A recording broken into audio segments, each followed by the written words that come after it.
And then when you transition into Simon Sinek and those authors and philosophies that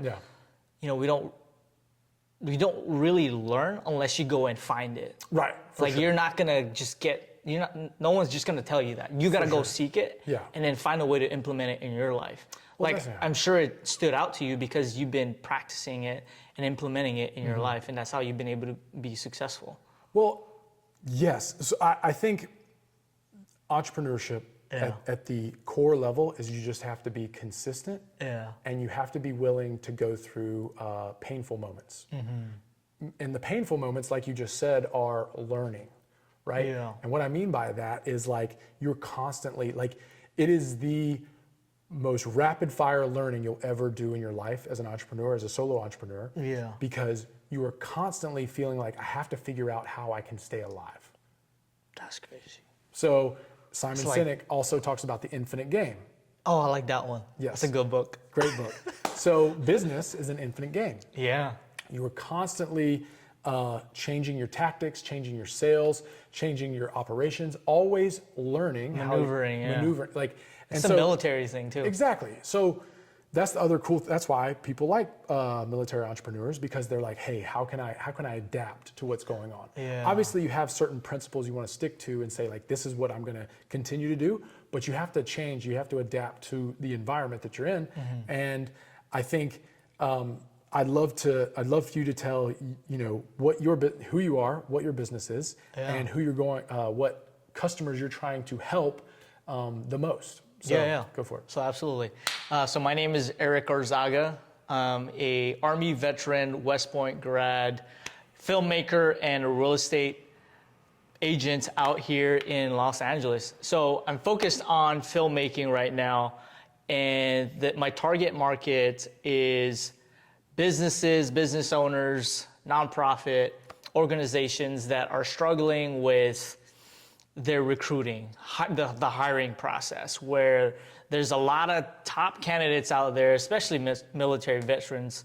And so hiring them is the most challenging part when you don't have a digital asset, you don't have the portfolio, the credibility online to showcase that. Because you probably don't have the manpower in your organization to do that stuff. Exactly, to go out there and headhunt. Yeah. And usually there's a third party that does that for you. Versus you could be doing it in-house by just documenting it through short film, and that's where we come in. Our company does that, and we go out, we record, we get testimonials, we have your teammates kind of share their background, their story, and just showing the buyers, which are the applicants, the pool of people that are looking to apply for said company, and build that asset so that they're ready to buy. That's awesome. Yeah, and it's kind of like what I do. So I love it. I think there's a huge opportunity for that type of product, because there are so many businesses out there that don't have any digital documentation that shows who they are. Yeah. And when they have that, people can look at their company, have an inside look at their company, and say like, oh wow, like I'd love to go work at that company. Like good people, great product. Yeah. And you don't really know what's going on in the company until you document that type of stuff. So really putting that stuff out there is going to be super helpful for them, and I think that's a great target market. Obviously, one thing I was going to say is don't pass up on anybody that wants documentation, right? Like you kind of have your segment that you're going after. Absolutely. But as an entrepreneur, I have found that you can't really say no to anybody in the beginning. Because we're called to serve. Yeah. And you serve people for many different levels, right? Yeah, exactly. They need paper, go get them paper. You know what I mean? That might be the thing that leads them to buying your actual service that you provide. Well, and also I'm saying like don't narrow. So don't if it's not in your target customer market, don't just say no to them because they're not like who your avatar is. Oh, right. In the beginning, right? Because who knows? Like you have a specific person that you want to service and you want to help, but there may be a completely other new customer that has way more of a target audience that you're like, man, might be bigger too. Might be bigger. Doesn't mean that you have to forget about those other people. Yeah. But that's one thing I think a lot of times you hear from seasoned entrepreneurs are like, hey, you got to focus on the specific. And that's it. And that's it. Yeah. Whereas when you're just now starting off, I think you keep a large swath of, hey, I'll work with pretty much anybody to get content of my own, to get reps in, and so that I can get more content that I can sell. Yeah. Go ahead and introduce yourself and then see like how that applies to your market. Oh, for sure. You know what I mean? Because yours is massive. Yeah. Yours could go global, man. Yeah, we're trying. Yeah. Fly. Yeah, dude, Fly Bodies, baby. My name is Austin Ohlis. I run a company called Fly Bodies. We work with schools from a health and wellness aspect. We actually specifically work with faculty and staff at schools. Most people, when I cold call, they're like, "Oh, you want to work with the students?" I'm like, "No, forget them." I say no. We want to work with faculty and staff because they need it the most. And so we basically started out working with faculty and staff at mostly private schools in the California area, and then also like onesie, twosie in different states. And now we're actually working with a different app, like part of the school. We're working with the alumni relations team. So the alumni relations team has asked us to do some stuff with their alumni, broad, nationwide, which is kind of cool because it brings people in, brings people back to their school. And so now we have kind of like 2 target markets in a school that we can actually go after. And that's why I was talking about keeping your frame open enough to be like, I would totally help out the alumni relations team because our product is able to serve them as well. So I could have said no. I could have one of the alumni relations offices asked me to, do a challenge for their alumni. And I could have been like, no, we don't do that. We just do faculty and staff. But as an entrepreneur, you kind of have to keep an open mind and be able to adapt. And I was like, man, there's a lot more alumni out there than just faculty and staff. Wow. Everyone's almost an alumni of some school, right? So you ever thought you'd be here? You ever thought you'd be in this position now? Sitting here with you, man? Never. No, like, yeah, it's great. Dude, an honor, man. Honor. Yeah. But like where you're from, how you ended up joining the military, the Air Force, and doing your active duty time, and then transitioning and being out here for LA for this many years and doing really well. And did you ever imagine that? I didn't write this story. No, I didn't write this story before it happened. I will say that I've always had big aspirations for myself. Yeah. I'm not kidding. Like when I went to the 1994 Olympics or 1996 Olympics in Atlanta, and I was 7 years old, and we watched Greco-Roman wrestling, and I told my dad or told my parents, I was like, man, I want to be in the Olympics one day. I was a decent wrestler, and I love sports and stuff. So I want to say I've always had aspirations of doing something big. I wanted, to make a impact in the world if it was through sport or something like that. So I've always wanted to maximize my output in this world. And so I think that's always been in me. But to say that I've always wanted to start Fly Bodies, and like I started with my brother and helping him lose 75 pounds from California to North Carolina, I would have, I would, like, you never, like, it all makes sense when you look at, going backwards. Like all the dots seem to fit together. But I think the one thing that I've always tried to embody is like, FIDO. My dad likes this term FIDO, F-I-D-O, forget it and drive on. I was like, how do you spell FIDO? Forget it and drive on. And that for me has really stuck with me throughout life is like, if you do well, if you don't do well, you're still gonna have to show up the next day and keep going and keep going and keep going and keep learning, keep adapting. And so I think wrestling as a young and playing football, playing sports, and then also, I wasn't a valedictorian, but I, made A's and B's in high school and then did what I needed to do at the academy to graduate. To fly by? Yeah, exactly. Fly bodies, baby. But I want to say, like, anything, I don't know what it is, but I always want to try to maximize what I'm doing and make it the best possible that I can. Whatever I'm focused on, I'm like, I want to make it the best possible product or the best thing from me that I can give and make it the biggest thing because I think it's going to help people.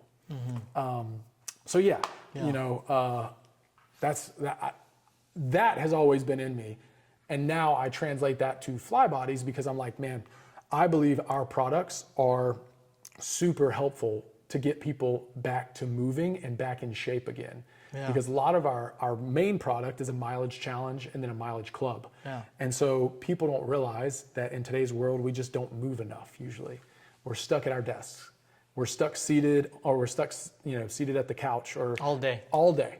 We usually get And then you go home, you sit again, turn on Netflix, watch TV, and you're again on your back. Sedentary. You are. No, and so we don't realize how much non-movement there is in this world. It's insane, dude. The great thing is we have these wearables and we have phones that track, stuff. And now we've tried to gamify it a little bit so that people actually get excited about doing it. And so I kind of take that from, I think I've heard many people say it, but I definitely remember Elon Musk saying, like, if you can gamify something, if you can make something a game, kids are addicted to playing video games. Yeah. I'm not trying to make people addicted to fitness, but if you can make something feel like a game that people can win and get milestones and stuff like that, they're going to want to do it more, right? Games are fun to play. Like, if you're forcing somebody to work out, they're not going to enjoy themselves and they're not going to keep wanting to do it. So that's why we've tried to gamify some of our products and really make people feel like, hey, I'm doing this with a community of people and I'm doing this for myself. This is actually really how does fun. Austin gamify his life? Dude, right now I basically cold call the crap out of people, and You have fun? dude, it's so much fun. Dude, I'm not joking. It's crazy you say that. No, so like Guys on the other side are like, how's that fun? Dude. The introverts are like, so okay. It's almost like being in Vegas. Where? The slot machine. The slot machine, okay. Slot machine. So slot machines, why they're so addictive? It's the randomness. Basically, people keep pulling that thing, keep pulling that arm, and they don't know when they're going to win. Okay? They keep pulling the arm. They like the uncertainty, or they like uncertainty. They like that, or? And it keeps building. So you'll win maybe a little thing, and they'll go, oh, man, maybe next time I win a big one. Maybe next time I want a bigger one. And so Vegas has enough data to know how to keep people seated and how many times they need to pull that lever in order to keep them seated and not win, and win enough to keep them there losing money. So who figured this out? Dude, they've got PhDs in the back, baby. Like, don't even think for a second. It's not. I didn't even think about that. Oh, for sure, dude. They've got cameras watching everything. And so when you Vegas is gamifying how they can keep people seated for longer, losing money. I don't want to do that. I'd like to keep people moving more and being happier.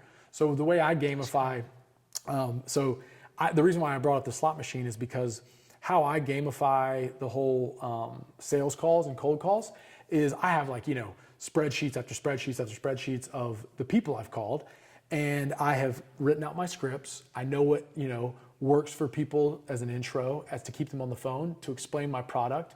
And sometimes they go, sorry, we're not interested, but call back in 6 months, maybe we'll be. And I'll call 8 to 10 schools and nobody picks up. And that's like pulling that lever, pulling that lever. And then somebody will pick up and be like, on the 11th. On the 11th. And I'll be like, hi, my name's Austin. And tell them the whole spiel. They're like, oh yeah, send me the information. That sounds awesome. Boom, I get that hit, right? And I'm just like, is that dopamine, right? Dopamine. Get a little dopamine, and I'm like, for those last 10 calls, I've been building up that pressure of like, just give me somebody. How do you get that? How do you get that gamify? How do you get that? How do you put yourself in that situation? Because it's not something someone just grows up with or born with, where, I want to gamify that. Yeah. Okay. So I'll give you another example. So when I was in high school, I started riding my bike to the high school from my house on Sundays. Yeah. And what I mean by gamifying is gamifying. Is this a natural born thing that every kid has that you just need to reignite? Well, I think about video games in general and how they're so addictive. Yeah. Right. So when people are playing a game, like they're playing a journey game, like they're walking for a long, and then they get to something and they beat somebody up, and then get to the thing or something like that. Right. Like the reason why video games are so great is because there's that progress involved, and you don't know you don't know if you're going to win or not. But you're getting coins, you're doing everything. is basically showing you like, hey, you're making progress. And sometimes you die and you have to start over, but like, okay, next time I go, I'm gonna keep going. So if you look at everything as like a game, like life is a game, and you gotta figure out how the next time you approach something, how can I do it better? So that's like gamifying. Like next time Mario gets to that jump, I'm gonna get a more running start. Instead of just coming back a little bit, I'm gonna get back a little further and I'm gonna jump a little higher. Yeah. And I'm gonna use and I need to get the the wings. So So like every time I talk to somebody on the phone and I didn't get them, or they said, no, we're not interested, I was like, man, what did I say that I could have said better? Yeah. How could I have approached that conversation better so that the next time I talk to somebody, I'm gonna go, you know what? I just want to send you an email with the info, and you can look over it, because I know a lot of information that I'm telling you is like going one ear out the other, because nobody wants to be talked to. Yeah. And so I wanted to go back to, it's going to feel like you're banging your head against the wall sometimes. As an entrepreneur.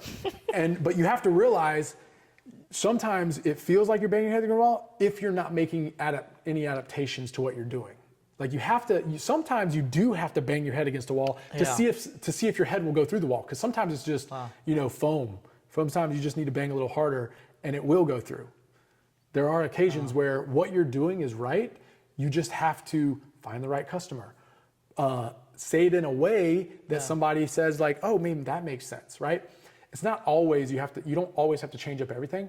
And the reason why I wanted to give you this example is because when I was in high school, as a sophomore, I started riding my bike to school on Sundays because I wanted to be a state champion wrestler. And I was like, I need to be in the best shape of my life. And I think that riding my bike to school on Sundays, people are taking Sundays off. I'm not going to take Sundays off. I'm going to do that. That was like my thought process. And not to mention there were other things going on, but like, and so I started riding my bike every day to school. No days off. Or on Sundays. And I didn't win my freshman year, sophomore year, or junior year, but I won my senior year. That doesn't mean riding my bike to school was like the antidote, but it definitely was something I think contributed. You said progress. Progress. It definitely created progress. I think so. Right? I mean, mentally. Yes and no. I think doing that made me feel like I was doing something that I was making progress towards a goal in the end. I may have not won a state championship, but that doesn't mean that riding the bike didn't help me. Yeah. Right. So like that's what I think most people say like, okay, I called 10 people, I didn't get one answer, that wasn't worth it. No, picking up the phone and dialing is part of the process. Yeah. Like that's where you get motivated. Yeah. Like whenever I'm starting to do sales calls, the first one is kind of tough because I'm like, your knuckles. Yeah, I'm just like, all right, gotta get your feet wet. Exactly. But once I do one, the next one's easier. The next one, it's just it's like running. We always think we're going to be motivated enough to go out and run. It's like, no, put your shoes on, start walking, start running, then you'll feel that motivation. Yeah. Right. Same thing with cold calls. Yeah. Cold calls for me, the first one kind of sucks. Then once I get on the 20, 30, 40, 50 one, I'm just like, dude, it's another one. It's ready to rock. So that's it. That's what I'll leave you with. I love it. Because, dude, this has been great. Dude. We'll do this more and more. Entrepreneurship, sales, and just winning, dude. This is what it's all about. And losing. And losing. You gotta love losing. You gotta love just being able to say, yeah, I'm gonna try, and I'm gonna learn as I'm trying. Because if you're learning as you're trying, and then you can make tweaks here and there, like you're not gonna have it figured out. I don't think, for the most part. Yeah. You got to have like a long vision of saying like, okay, I'm going to do this. I'm going to do whatever I'm trying to do for at least 1 to 2 years just to figure out what is going on. Because you can't adjust something where you don't have enough data. Exactly. Yeah. And it takes, I'm not kidding, 1 to 2 years to even get enough clients to even understand what's the product I'm trying to give and what people like and what people don't like.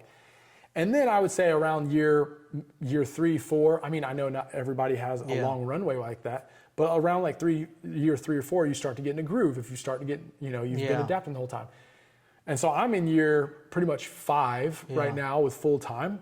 Refinement, And I've like really found my stride in like offering the product that we're doing. And the product has gotten better, each year as we've done it. So just takes time, man. Yeah. And you've got to be willing to, as Elon Musk says, stare at the sun and eat glass. Oh my, into the abyss. Stare into the abyss and eat glass. Yeah. But Last question. What's one book right now that you are reading or have read that has given you a significant stride in your journey as an I have to pull it entrepreneur? up. I know one of them is the 22 Immutable Laws of Marketing.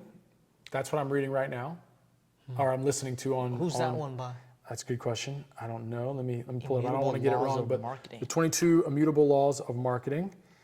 And then the other one is the Book of Beautiful Questions. The Book of Beautiful Questions is actually really good. In the book, they ask so many great questions, and it makes you think about what you're doing. And so that's why I love it, because it poses so many good questions. And then you can think about the questions you want to ask people. It makes you a better question asker. So the 22 Immutable Laws of Marketing and the Beautiful Book of Questions. Send that to me. Book of Beautiful I'll look it Questions. What about you? Are you listening to anything right now? I'm reading The Magic of Thinking Big. I'm rereading it by Dr. David Schwartz. Okay. It's keeping yourself fresh and always finding new ways to expand your vision for yourself and for your life. Because a lot of times we keep ourselves too small. Or like you literally just talked about this, like your niche, right? Yeah. Don't be too honed in Yeah. to where you start putting too much of a blinder and you forget that you can actually serve at a bigger level. So I think just having that bigger mindset. So. And I'll piggyback off that is I was just focusing on schools in California. And over the past 2 months, I've literally said, okay, I'm going to do any school in the country. Yeah. And so my market has completely opened up way bigger because I'm like, you know what? Telling you, global. Global eventually. Like yours is global. You fly, dude. That's what that's the name. The name just becomes you. I know. Love it. Well, cool, All right, dude. we'll close it up. All right, dude. Dude, thanks for this. Yeah, Yeah, this man. was awesome. Appreciate you.